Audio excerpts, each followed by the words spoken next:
Okay. I'm Jeff Harold and from the Lake County Art League, and I'm here talking to Jan Berglund, who is going to be our presenter for the March demonstration at our members meeting. And we'll start off with I'll let Jan introduce herself and tell us a little bit about our background. Hi, how you doing? Thanks for having me. I'm really excited to be doing this with everybody. I think a lot of people know me from lots of years. I've been teaching. Like I said, went to the American Academy of Art, graduated. I am also a member at the Palette and Chisel in Chicago. I've taught for many years, and I've taught everything from pastels to watercolors to oil painting. I've been painting for, like I said, so many years. I got a good feeling for students and each other. I love teaching, I enjoy working with other students and working with my students helping me and just doing everything together. So, in getting better and better, and our quest for being a great artist, I love to do plein air work.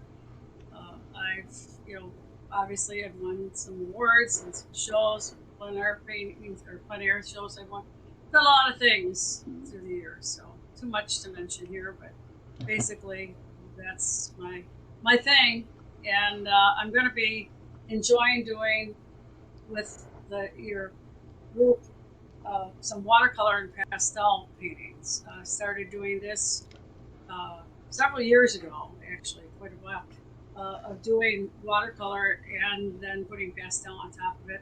Like I said before, I'm a direct painter, a prima painter.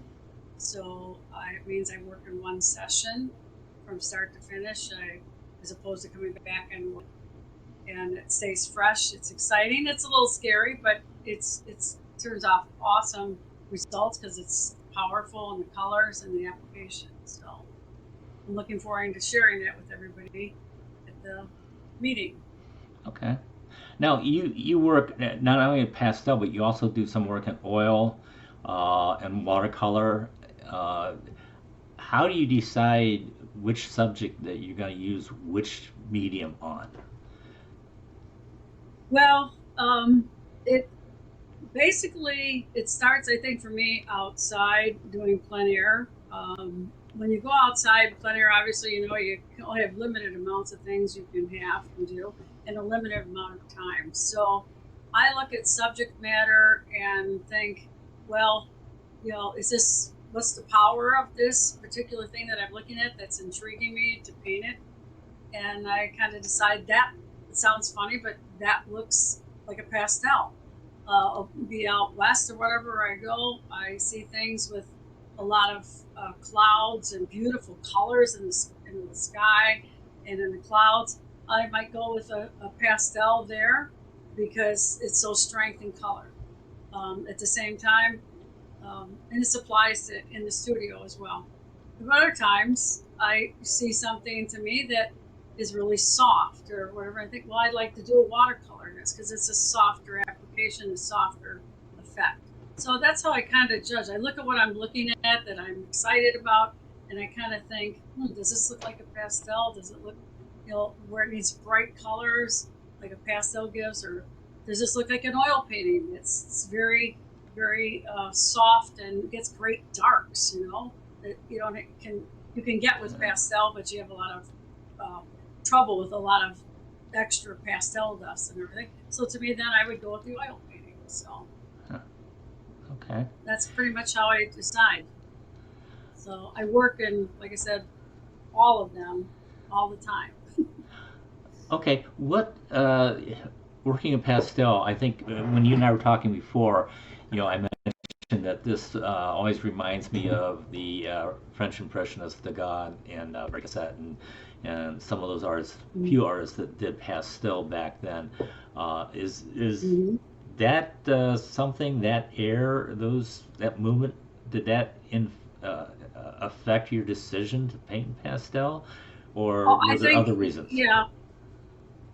Well, no, there it did affect me. I think because being down at the academy at lunchtime, we were just a few blocks from the museum, the art museum. So I would go over there at lunchtime and just walk around. And of course, in uh, our city, a lot of pastels in there, mostly impressionists, even in the oil paintings. So I kind of hung out with them. I kind of grew up on them, so to speak. I was impressed by them, and I think it's really impressed my work. Yeah.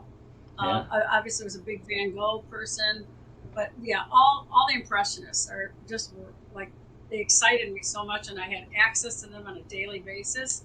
So I think I kind of just got hooked on, and I think that also helped me spread the effect of, hey, you go there and you see a pastel person, you can see an oil painter and an impressionist as well. And I'd see paintings that I would say, oh, I want to do this painting or that painting because of that. But I definitely got my kind of jive of doing pastel work and impressionists, a Yeah. lot.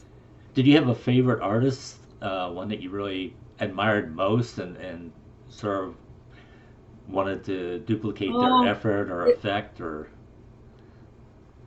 I think I have to say, the pastel person, the Van Gogh, just because um, he's so emotional.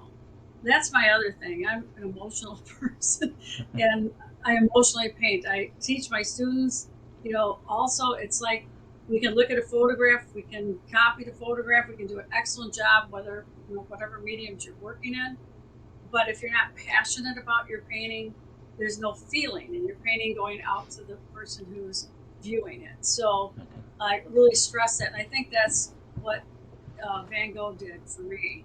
I just saw there was so much emotion there, whether the application or whatever he chose to do or the subject matter. You can't look at it without feeling something, Yeah. and so much with a lot of the impressionists. Yeah. So that's the No. number one thing with me is getting Yeah. some passion into your painting. Yeah. I Okay. want people to walk up and see the painting and feel something, get excited about it, not just say, "Oh, that's nice." Yeah. That's Yeah. good, but I yeah, so I work with a lot of passion myself. And I think I got that Yeah. from him.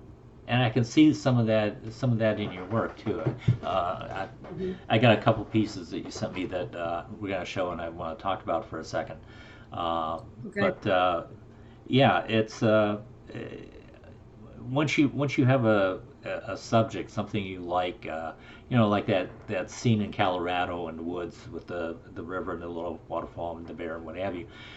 Do you have Mhm. any sort of a creative process of this is how I start and this is how I proceed with it? Is it just something I just do it as I feel it, or do you have something Oh no, more I fixed? definitely have a plan.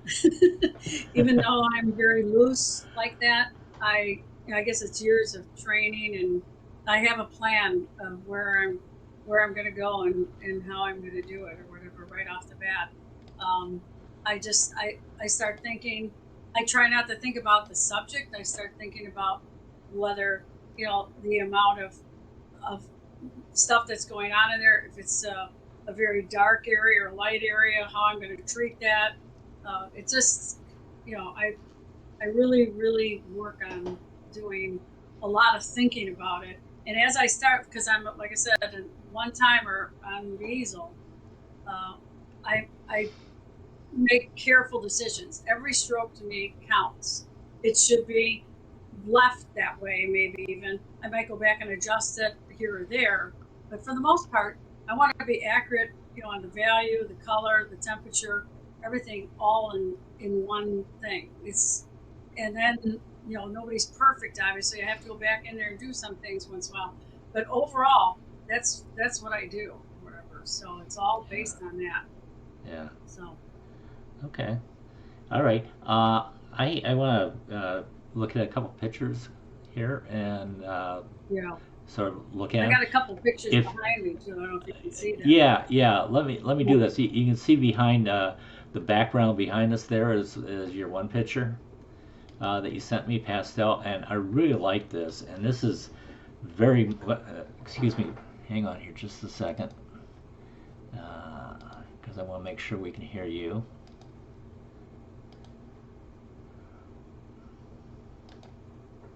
Okay, uh, and this to me is this is a typical impressionist picture. To Mhm. me, I mean the subject matter and the style, and I love the pastel work on it. And I, in particular, I like the unfinished look of things. I love sketches and things like that. Yes. But where is this actually some young ladies that you painted? You saw somewhere? Is this something out of your imagination? Yeah. Is it No, is it what? this is gonna blow you away. It's basically two girls that sat. This is done from two live models, and it was done in one session. So I set up. I was lucky to be. There was a couple that they were hired to sit, and I went with my pastels, and like I said, I just get going and do my thing or whatever. Yeah, So that's all, you know, on location. So no yeah. touch ups at home, nothing. Just yeah, Was I react. Yeah, I was react. this? I think that's what gives painting so much, Yeah, you excitement. said, yeah, you said it was done on location. Was this at a your studio? Was it somewhere Yeah, I was else? at a studio.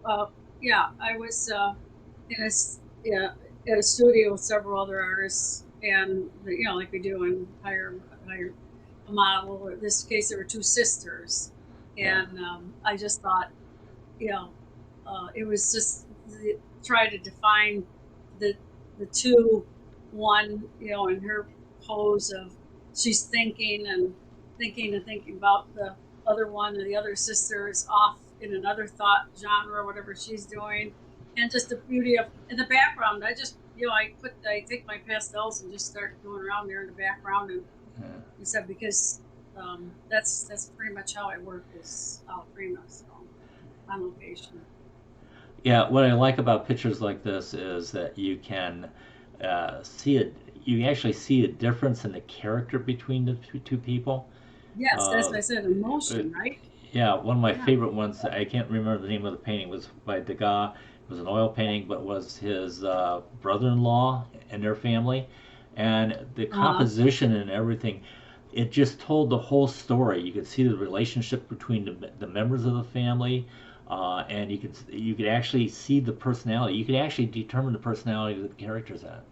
And that's one thing I mhm. like about what you've done here is you see the two girls and they're both off and like you said they're both off in their separate thoughts, Yes. and you can see a little bit of character in it.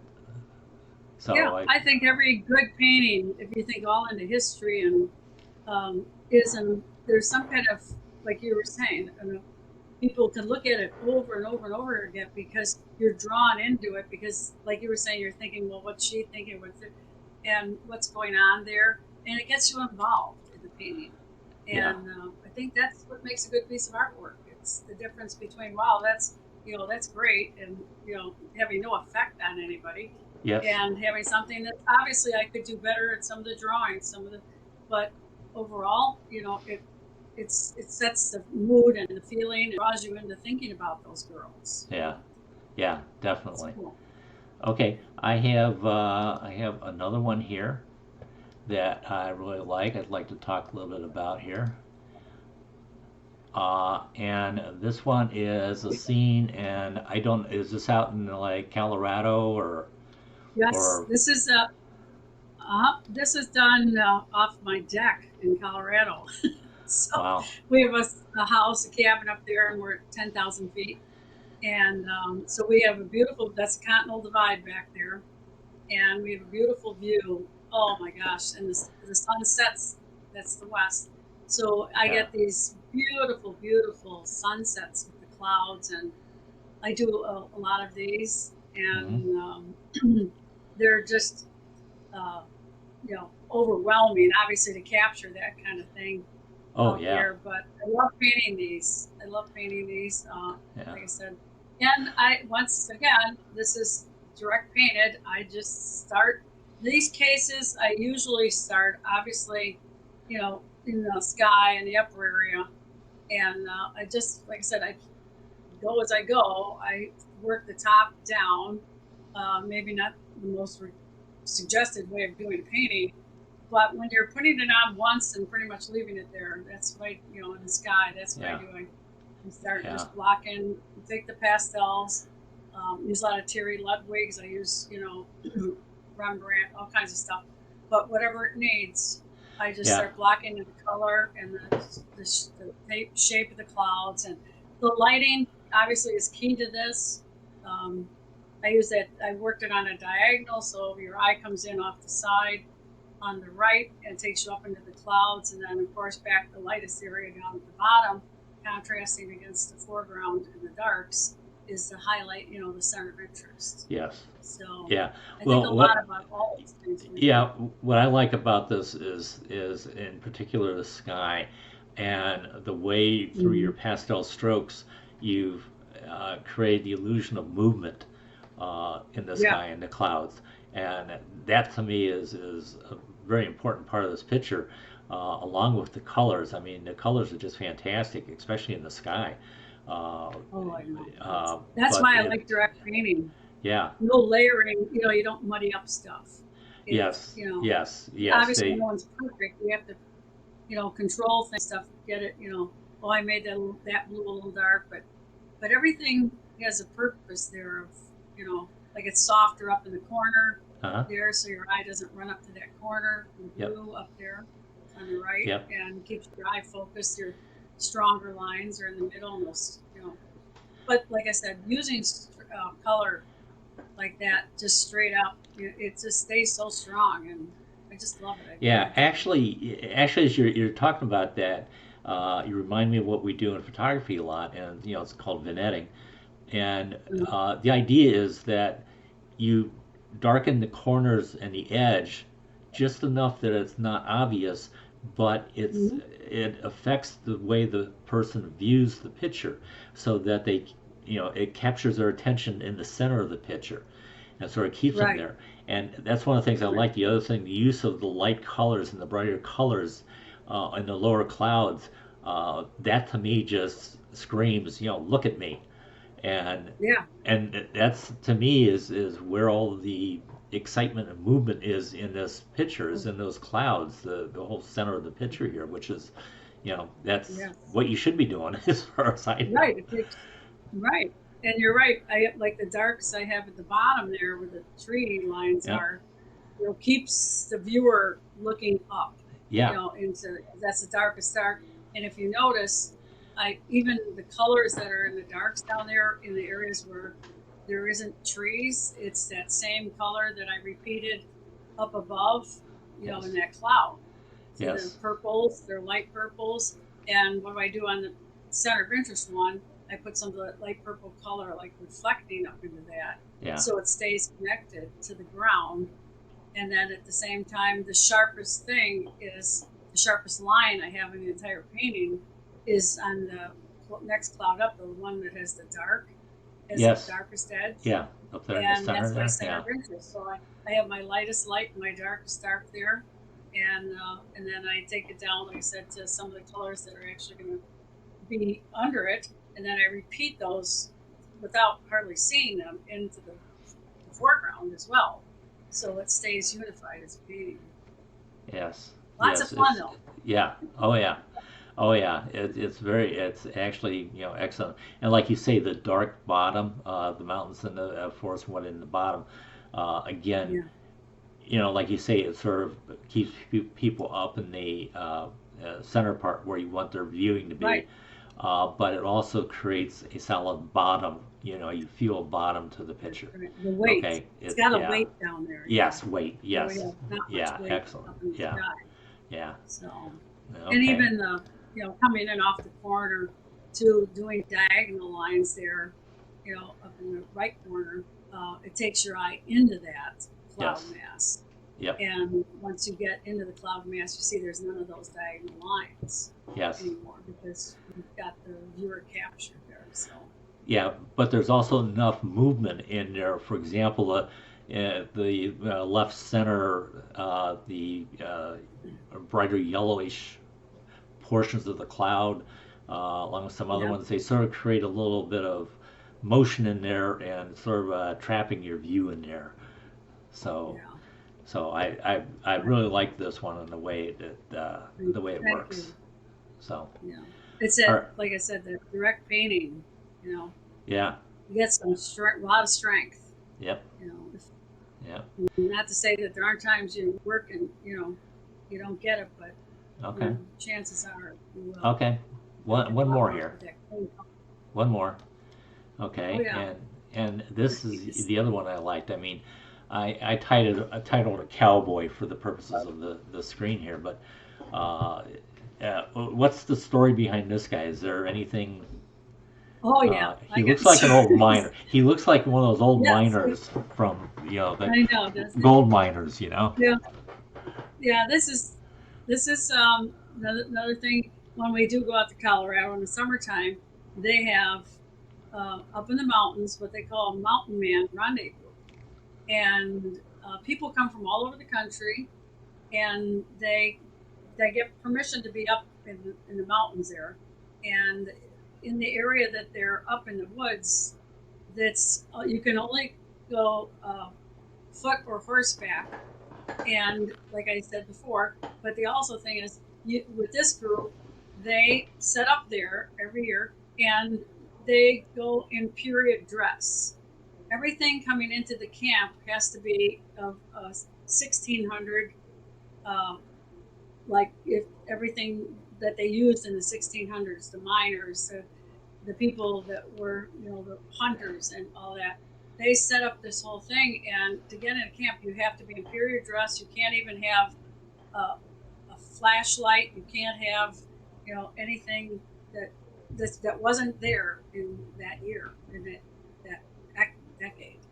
So it's really cool. So I go Is up it is there, it and my was husband that there. you said 1600s was Yeah, it this was is all the mountain men that used really to do back in the all the. 1600s they had that. Yeah, Yeah, it oh just he yeah, they. looks more like a 1800s uh, hat and Yeah, stuff. yeah, yeah. Well, it started But in the 1600s. They were all the yeah, ones out here, doing that, and then went on to, they kept doing it for decades, yeah, So this guy, yeah, and these guys, like I said, they come out, they dress, and everything they're wearing is period dress. So I go and take a lot of photos while doing portraits. So I take pictures of these guys and women. There's some women. It's mostly men, but there are women that were with them. I'll take pictures of them, and then and do paintings of them because I'm just so inspired by yeah. them. No, And this no. is the go ahead. I'm sorry. I was gonna ask you what's the medium here because to me Okay, yeah, this is what it looks next is. This is what I'm going to be doing, demonstrating. okay. I started doing this years ago. This is basically watercolor and pastel. Okay, that's what I And thought. what I do is, yeah, I look at my photo. I do not even a sketch, maybe a light sketch of something, but usually I don't even sketch anything on there. I just look at my photo and I mix up some watercolor, and I wet the paper, and it's just drop in colors like all over the place, except for where I want it to be lighter, obviously, or darker. And I get that all. And I also use a little, which has been done for years. I didn't start it, but some kosher salt. People know a lot about that. I drop some kosher salt on it and some other things. I get little spots bursting and things running, and I'll hold it and hold it upside down. Whatever I got to do to get the runs and the things where I think the color should be. And then I dry it, and then I start sketching, start drawing the drawing, and I sketch in the drawing of the person, and I work it very lightly because I like to leave my areas clean with the color I've used. I start with the face usually, because if the face isn't working, nothing's working, and do a lot of work into there with pastel, and then as I go out from the center of interest, see, I soften things up, and I'll leave a lot of the, the wash that I did showing through. Like it, especially obviously at the top and the bottom. But if you look closely into the figure and all that, it's just that washy stuff coming down his beard. All that was underneath there. So I get to pick and choose what I want to, make a little more definite and strong, like the hat or the face. And then when I go around the edges, I like going off the beard. I don't want to having a run off composition. I let the watercolor show, and Yeah. and what I do is what I call a lot of negative painting, where let's say on his shoulder there's three lines of part of his shirt or whatever it was. I will leave that there, the colors underneath, and put the darks in instead of painting it, the color. So I leave negative spaces of color that are soft to kind of, keep like the center of interest into the face or other part of the picture that I want. Yeah. And I leave all the rest of that stuff. Yeah. And the neat thing about it is too, which I will show people, is like, so it's obviously when it's putting this wash down, um, it's not all going to go your way. So the nice thing about it is, at the same time, once it's dry, if you got a big blob or something there, well, you just come in with some pastel as you want it, and you make it a little lighter, or make it go away. I don't want that line there. Make it go away. So, Yeah. Oh, that's nice. yeah. But once again, it's all in one sitting kind of thing. Yeah, keeps it fresh and exciting. Wow. That's good. Old Blue I Eyes was I his like that name. one. Oh, Blue Eyes, is The that what it name of was? this was Old Blue Eyes. Yes. Hmm. No reference to Frank Sinatra then, right? No, no, Blue Eyes is, yeah. So you'll see I've got a lot of, and I do the same thing here. I did a piece of a guy that I took a picture of standing on the sidewalk. I use like all live stuff, I'm Yeah. working, and I did the same thing here. But he's from this decade, so, Yeah. but you can use it many ways, is what I'm saying. So, Okay. All right. We're back. Now, you had another pitch you wanted to show us that I don't oh have? yeah, I think you had a couple behind you this there. yeah, this is. Well, I don't know if you can see this. This is another. This out because you can see. I have to hold it right with all the glare here. Yeah, So yeah, hold on we're a getting second. some glare on it there. There you go. Whoop, right there. Whoops, whoops, you moved it. Moved Oh, it back. don't move. How about over here? Let me see Now, if I can get the glare off. I have to stand still for a minute. I don't know where that's coming from. Well, you can okay, kind of see it stop. there. Stop. Hold it right there. Yeah, Uh, stop right there. you moved There it. you go. Okay, most of the glare is gone, so we can see it here. So Yeah, there you go. it, that I can't believe. that doesn't Well, look you like can this. see it there pretty much, right? Yeah, we can. Yeah, we can see it. Yeah. Yes, that's good. Doesn't show all Um, the colors, but it's now the this same kind of. is this the same thing with the watercolor and the pastel, or just Yes. okay? No, you can't see it because of the glare. There's more of the Yeah, pastel in the background. yeah, But yes, it's definitely the same from a photo of a guy up there, same kind of thing. And did, you know, block them in, did the watercolor wash and just sketch them in, get my placement, my drawing accurate, and yeah, then just have fun with the pastel of where I want it to go and where I don't want it to go. yeah. Well, you Good. can see it pretty. He's got stuff going on the bottom you can't see, but Yeah. Okay. so All gives you an right. idea. Same kind of thing. So Okay. Very good. yes. Okay.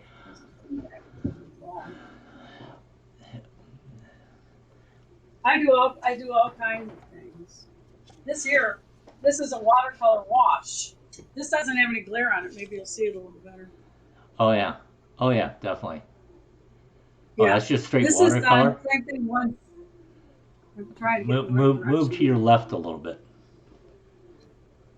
There you go. There you go. There you go. That's good. See That's it? good right there. Yes. This is watercolor, the wash, and then just basically the same thing. I just this whole thing is done in watercolor. Wow. So I love working in watercolor as well. Yeah, this is just another thing I took a picture of out there and decided this guy he looked like he would look good. I used a watercolor wash underneath, and then I did my sketching on top, same process, and then I come back with the watercolor. It's just one color. Yeah. So I just decide where to put some watercolor in there and where not to put some. leave it light, you Yes. know, Huh. so it's monochromatic. But Okay. same kind of process, which I thought Yeah. you'd like to see because it's not just pastel. You can do this, and you can also do it like things like this. Yeah. That's excellent. I like it. I like to wash like that. For Yes. some reason, I have this thing about incomplete. That's what I like about sketches and uh, Mm-hmm. even the what do you call them? The prints, the etchings, and things like that, Mm-hmm. because they have Yes. uh, it's an incomplete feeling, but you sort of fill in the rest with your imagination. But Yeah. you see the important parts that the artist really wanted you to see. Uh, Yeah. and I own several impressionist works that are like that. They're just almost more sketches than they are anything else, and I Yeah. like them. They I really like them. are. Yeah, Okay, because you're. One last thing I just want to mention go. before we go. Oh, I also teach figure drawing okay. All right. for Now, years. I've hang on copied it here. from a live model. Okay, hang on, Huh? because I was just going to say, I'm going to give you your opportunity now to plug your classes that you have, and I'd also Oh, I like don't you. like it. I just want to say that that's responsible for doing figure drawings. Made I feel responsible for being able to draw and do the things Yeah, that I do. yeah. So Oh, I that's can what I understand that. say. Yeah. But Yeah. anyways, give you a chance. If you have classes going on, I can let you plug those right now if you want. I'm sure people would be interested if you've got something going on. And also, if you want to put a plug in for your husband too.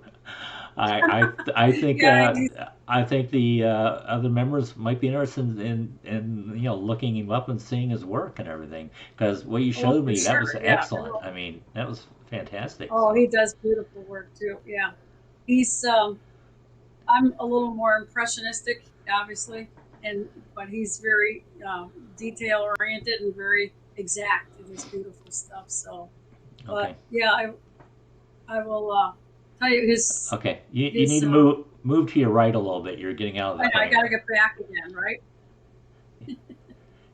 I moved to get that picture, so Yeah, I yeah. moved to. Oh, there you go. There you go. That's great. There you go. Okay. So, So, anyways, but yeah, no, I just wanted to say about the figure drawing. I taught that it, for years, and I stress people it's tough, it's hard, from a live model working, but and learning the structure of the body and but it's I've had so many people come in, the artists for years, and have taken it and have just grown so much just by learning because it teaches you how to see properly, yes. and so yeah, I really enjoy doing that. So, but usually that's obviously with the group I've taught, or go somewhere and teach figure drawing as a workshop type of thing. So, Okay. but so anyway, so there's that. It's what my one of my true loves that I feel is basically responsible for what I do, the most accurate thing I can do. So, Well, that's but yeah, I have that classes. and yeah, the figure drawing classes and stuff like that. Definitely, and then just the constant drawing of them. I mean, that's really Oh, oh really yeah, what and refines your skills and everything. So, oh yeah, and I'll say this for you because you would enjoy this as well. Um, I teach people something that a lot of people think, oh, they have to have a live model and all this stuff. What I do and turns people on to is basically I just turn on the TV. I turn ah, on, you can, for me, it could be old movies. It could be whatever your interests are, or whatever, but with figures in it, And I just watch it and I see a cool somebody doing this or something. I pause it and do it in my sketchbook. I yeah, sketch it out and give myself about 15 minutes. And when 15 minutes, the bell goes off, I'm done. So it teaches me to see accurately and fast and yeah, it's really, oh my gosh, I've turned so many people onto that and it has affected their drawing. And I think I think part of the problem with figure drawing, like I said, is getting a model and stuff. So here, this is in the comfort of your home. You can, do it every day. yeah. And it does great things for your coordination of size and everything, and it's fun. You give yourself that, and I go to the next thing. I can turn on something else like that, hit the pause button, and sketch it 15 minutes and Yeah. less. And I Yeah. get it, Good. and you see people I like to kind of brag about it just because when people see them, like, oh, they're awesome. How did you do that? And I think what it does, it liberates us, for me, just to do it. And for people, I encourage Yeah. people to try it. Because who's going to see if you mess up? It Well, doesn't matter. that's the advantage of it as far as Yeah. people used to go And out what you're doing in a is, restaurant or something yeah, or a coffee shop and sit and sketch people. and when it's Well, nice out, you can go outside, but they yeah, don't hold still. yeah, So this way, I do this way. It's there, and if you're good, and you'll start seeing the important things first. yeah, Getting them down, and yeah, and you can have a little glass of wine next to you if you want. yeah, Watch. I mean, people yeah. watch TV every day, Well, and it I'm a doesn't cost photographer. anything, Yeah, and it takes, I think, people's drawing abilities, their proportions, everything. It's so much better. yeah, They're and I'm a so photographer.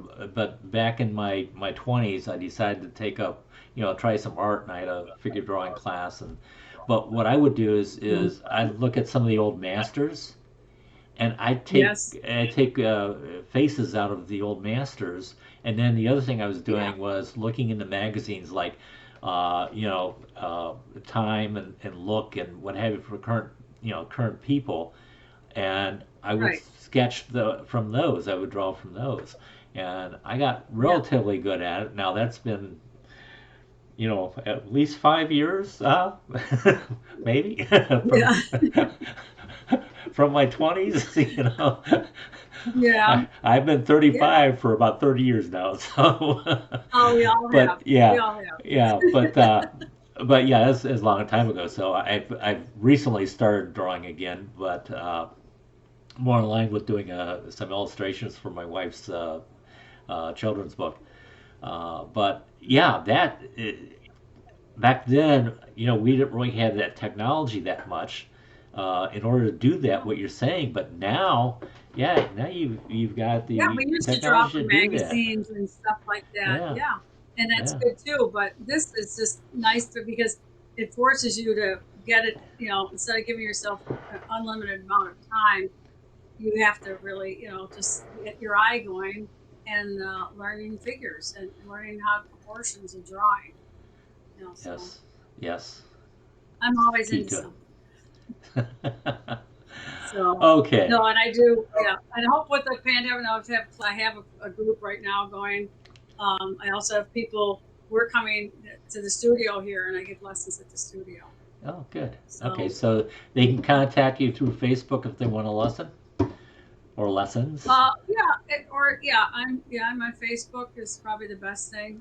Just Okay. give me, you know, text me on Facebook, and let me know, you know, who they are, what they want to do, or whatever, and that would be wonderful. So Okay. yeah, just basically do that. I'll get my husband here real quick just so he can give you his little info. Eric, here, please. He was asking for you for your Facebook page or wherever your artwork is, so other people can share what you do. Eric Berglund, uh, Eric K. Berglund Fine Art. did you hear that? Okay, Eric. Eric K. Berglund Fine Art. Ah, okay, Eric J. Berglund Fine Art. K. K is Excuse. in Kelly. Oh, Eric K. K. K. Yeah, Eric Kelly. So it's Okay, Eric K. Eric K. Berglund Fine Art. Right. Okay, I'll pass that on to Chris, and maybe we can get that in the next newsletter or Yes. something. Yeah, it's Eric K. What does it finish it? Eric K. Berglund Fine Art. Fine art. Yeah, Yeah, you have to fine yep, art. Yeah, yep, that's I right. got that. Yeah, yeah. So he's always working. That's his thing. Is art. Hey, It's the best thing in the world to be working in, as far as I'm concerned. I'm the same thing, and an instructor, teacher. I love Yeah. teaching, so I love to teach. Yeah. So Okay. We're gonna end this now, and I'm looking forward to seeing your demo at our meeting, which is coming up on the 15th, I believe. So something like that, yeah, we will see you on the 15th. yeah, and uh, I'm looking forward to it. So, and if Okay. there's anything else you need from me, give me a holler. Okay. Thank you very much. Thanks for this. Was fun. Okay. Bye. All right, take care. See you soon. Bye, Jeff.